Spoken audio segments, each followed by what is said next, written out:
यह जो चेहरे के बेसिन जैसा दिखता है वह गोमांस से भी ज्यादा कीमती है। तेज धूप वाले समुद्री द्वीप पर जीवित रहने के लिए सनस्क्रीन जरूरी है। इस मूंगा द्वारा स्रावित श्लेष्मा एक बेहतरीन सनस्क्रीन है जिसका सन प्रोटेक्शन फैक्टर 50 तक होता है। इसे पूरे शरीर पर लगाने से त्वचा को कोमल और गोरा रखा जा सकता है।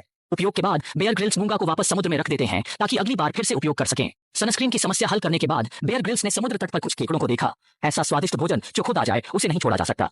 खींचने पर केकड़े का खोल अलग हो जाता है और पूंछ के पास का नरम हिस्सा आंतें होती हैं, जबकि बड़ा पंजा भरा होता है। हार्मिट केकड़े की खासियत पंजों में छिपी होती है और वही बेयर का लक्ष्य होता है। 10 मिनट में उसने इन छोटे जीवों को पकड़ लिया और ढेर सारे केकड़े के पंजे इकट्ठा कर ली। लेकिन बेयर के लिए ये हल्का नाश्ता है। असली समुद्री भोजन का भोज तो समुद्र में ही मिलता है। वह चाकू से लकड़ी की छड़ी को भाला बनाता है और उत्साह से समुद्र में कूद जाता है। जंगली बेयर पानी के नीचे 2 मिनट तक सांस रोक सकता है और हर बार थोड़ी देर बाद उसे ऊपर आकर सांस लेनी पड़ती है।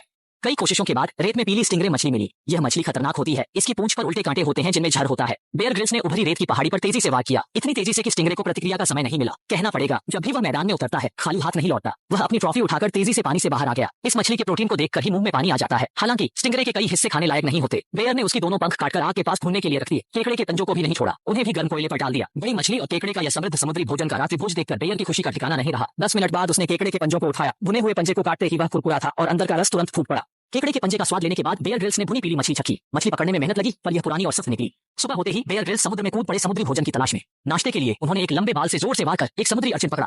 अर्चिन दिखने में स्वादिष्ट लगता है पर यह खतरनाक होता है क्योंकि इसके शरीर पर नुकीले कांटे होते हैं और यह विषाक्त तरल छोड़ता है जिससे सुन्नता हो सकती है। गोता लगाते समय लोग अर्चिन पर पैर रख सकते हैं क्योंकि इसके कांटे के अंत में उल्टा हुक होता है जो पैर में चुभने पर निकालना मुश्किल होता है। बेयर ग्रिल्स ने अपनी छोटी चाकू निकाली और कुशलता से कांटे को काट दिया। फिर चाकू पलटकर समुद्री अर्चिन काटा। अंदर हल्के पीले रंग की चीजें रेत और आंतें थीं। बेयर ने भौहें सिकोड़कर इन्हें फेंक दिया। अंत में दिखने वाला भूरा हिस्सा समुद्री अर्चिन के अंडे हैं। थोड़ा चखा और चेहरा नापसंदगी से भर गया। यह चीज मोटी और बदबूदार है जैसे खराब नमकीन बत्तख का अंडा। द्वीप पर जीवित रहने के लिए समुद्री भोजन से पेट भर सकता है पर पानी दुर्लभ है। सौभाग्य से बेयर ने नारियल का पेड़ ढूंढ लिया। दोनों हाथों से पकड़कर पीछे की ओर झुककर पैरों की ताकत से जल्दी चढ़ गए। बड़ा नारियल नीचे फेंका, फिर छोटी चाकू निकालकर खोल को काटा, छोटा छेद खोला, नारियल का मांस हटाया और नारियल पानी पी लिया। एक नारियल में करीब 1 लीटर पानी होता है जो द्वीप पर सबसे अच्छा मीठा पानी है। समुद्र तट पर एक सड़ी मरी मछली मिली जिसे खाया नहीं जा सकता पर उसकी हड्डियां नुकीली होती हैं जिन्हें बांस के साथ मिलाकर साधारण मछली का कांटा बनाया जा सकता है। कुछ साड़िन मछलियां चारा के रूप में लाई गईं, उन्हें कांटे पर पिरोकर समुद्र में फेंका गया और मछली पकड़ने का सिलसिला शुरू हुआ। आधे घंटे से भी कम में एक लालची मछली फंस गई और वह एक सुंदर ब्लैक हार्ट डीड्यू थी। किनारे पर लौटकर मछली के गलफड़े काटे गए और तैयार हिस्सों को आग पर भून दिया गया। बिना मसाले के समुद्री भोजन विशेष रूप से स्वादिष्ट था। एक निवाला चखने को बेताब छोटी मछली खाकर संतोष नहीं हुआ। बड़ी मछली पकड़ने की सोची, शार्क पर नजर डाली। धीरे धीरे करीब आया, देखा कि शार्क भागने के संकेत नहीं दे रही। तुरंत गति बढ़ाई। शायद शार्क ने ऐसा कुछ पहले नहीं देखा था। डर के मारे तेजी से भाग गई। कोई चारा नहीं। बेयर ने किनारे पर पड़े कचरे पर नजर डाली। प्लास्टिक की बोतलें और पाइप इकट्ठा किए। तेजी से बांस का भाला बनाया और ड्रैगन ट्री के पत्ते को सामने बांध दिया। मछली के कांटे की तरह काम करके मछलियों को भागने नहीं देना। पानी के पाइप को बांस की फोर्क पर बांधकर प्रक्षेपण आधार बनाया जा सकता है जिससे फोर्क की गति और बल बढ़े। सारी तैयारी के बाद समुद्र में गोता लगाया। पानी में 2 एंटेना दिखे। शायद वह झींगा मछली थी। बेयर ने फोर्क उठाई और निशाना साधा। जैसे ही वह सतह पर आया उसके हाथ में 3 किलो की झींगा मछली थी। किनारे पर लौटकर झींगा मछली को आग पर भूनने रखा। सुना है कि झींगा का पीला हिस्सा स्वादिष्ट होता है। पकने के बाद उसने बेसब्री से स्वाद चखा। उसका स्वाद नरम और सुगंध सिर तक पहुंच गई। फिर सबसे रसीला झींगा मांस उठाया। वाह, निर्जन द्वीप पर जीवित रहने के लिए लॉबस्टर सबसे स्वादिष्ट भोजन है और यह 3 किलो का बड़ा लॉबस्टर आज का रात का खाना है। इसे पकड़ने के लिए बेये ने काफी मेहनत की। उन्होंने पेय की बोतल और प्लास्टिक फिल्म से एक द्वीप विशेष पेरिस्कोप बनाया और हाथ से नाव भी बनाई। पेरिस्कोप से समुद्र तल का निरीक्षण किया। प्रवाल भित्तियों के पास कई छोटी मछलियां दिखीं। लक्ष्य चुनने के बाद गहरी सांस ली। लकड़ी का कांटा और पत्थर पकड़कर तेजी से समुद्र में डूब गए।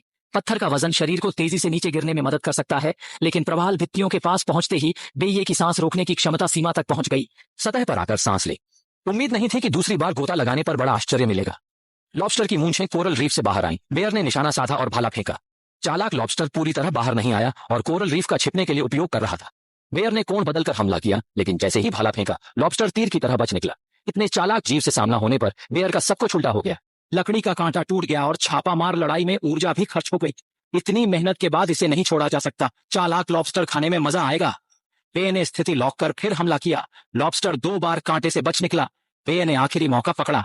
जब वह चट्टान के पास तैरकर गया और भाला मारा तब उसने झींगा पकड़ लिया और किनारे लौट आया। फिर उसे आग पर भूनने लगा। उच्च गुणवत्ता वाली सामग्री को मसाले की जरूरत नहीं होती और इसका शुद्ध स्वाद चखा जा सकता है। हवा में फैली सुगंधित महक को सूंघकर बेयर की आंखों से खुशी के आंसू बहने लगे। उसने झींगा उठाया, उसकी मांसल पूंछ काटी और बड़ा टुकड़ा खाया। रसदार मांस ने मुंह भर दिया और मीठा रस फूट पड़ा। पास खड़े फोटोग्राफर की लार कई बार टपकी।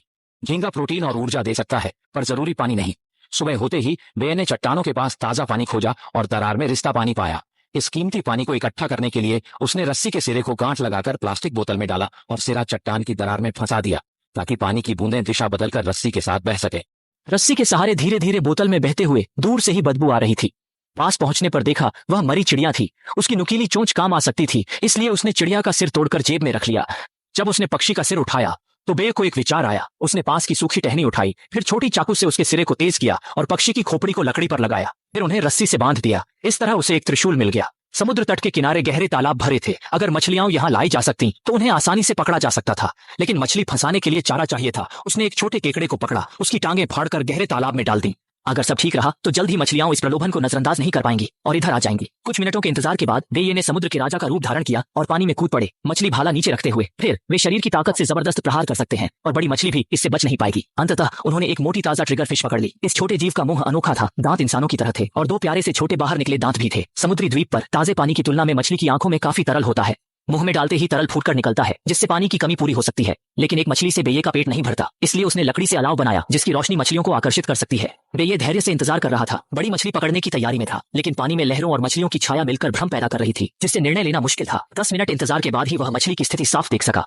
जल्दी से मछली भाला उठाकर ची कर दिया। वाह, एक मूर्ख मछली फंस गई। यह नीले बिंदु वाली चियाओ थी। चियाओ की पूंछ में जड़ होता है, लेकिन बेये का सिद्धांत है जो भी मिले उसे स्वीकार करो। उन्होंने इसे आग पर भूनकर बांजियू और चियाओ खा ली, जिससे पेट भर गया। समुद्री द्वीप पर जीवित रहने के लिए शिकार जरूरी है। मछली खा खा कर थक चुके बेये ने स्वाद बदलने के लिए कुछ समुद्री भोजन का सोचा। एक स्टाइलिश डाइव के साथ वह समुद्र में कूदे और पत्थर पर बड़ा सीप उठा लिया। कहा जाता है कि सीप का पोषण गोमांस से कई गुना अधिक होता है। उन्होंने चाकू से उसका खोल खोला, अंदर प्रोटीन से भरपूर था। उसने आंतरिक अंग साफ किए और नर्म मांस खा लिया। द्वीप पर खाना मिल जाता था, पर ताजे पानी की कमी थी, इसलिए बे ने दूसरे छोटे द्वीप पर ताजे पानी की खोज की योजना बनाई। हाथों को पतवार और पैरों को इंजन बनाकर वह लहरों को चीरते हुए आगे बढ़ा। द्वीप पर पहुंचकर उसने जंगली सुअर के पैरों के निशान देखे। एक रिज पूरे द्वीप को पार करता था और बे ने झाड़ियों का उपयोग करके फनल के आकार की बाधा बनाकर शिकार की योजना बनाई। पानी की तलाश अब पीछे छूट चुकी थी। कहां और किया, सड़क किनारे बाधाएं बनाई, जानवरों की दिशा निर्देशित की और जाल बिछाया। सब तैयार है, बस हवा का इंतजार है। भाले के साथ पैरों के निशान का पीछा करते हुए कुछ कदम चले थे कि काली छाया दिखी। दूसरे भाई ने आवाज सुनी और आगे बढ़ा। थोड़ी देर में खुशी की चीख आई। वह फंस गया और चक्कर काटने लगा। बेयर ने उसे शांत किया, कहा न हिले, लेकिन चाकू चलाया और दूसरे भाई को लकड़ी के बेड़े पर रखकर वापस लाया। खून की गंध शार्क को खींच सकती है, इसलिए तेजी से चलना होगा। सुरक्षित किनारे पर पहुंचकर रात के खाने की तैयारी करनी होगी। पिछले पैर का मांस ग्रिल पर रखकर सुखा लें ताकि भंडार के रूप में काम आए। पोषक तत्वों को बचाने के लिए उसके ऊपर छाल का टुकड़ा ढक दें। बचे मांस को भूनने के लिए रखें। ना मांस सख्त होता है, इसकी सतह सुनहरी होती है जो आकर्षक लगती है। काटने पर मुंह में तेल भर जाता है। यह सच में जंगल की दावत है।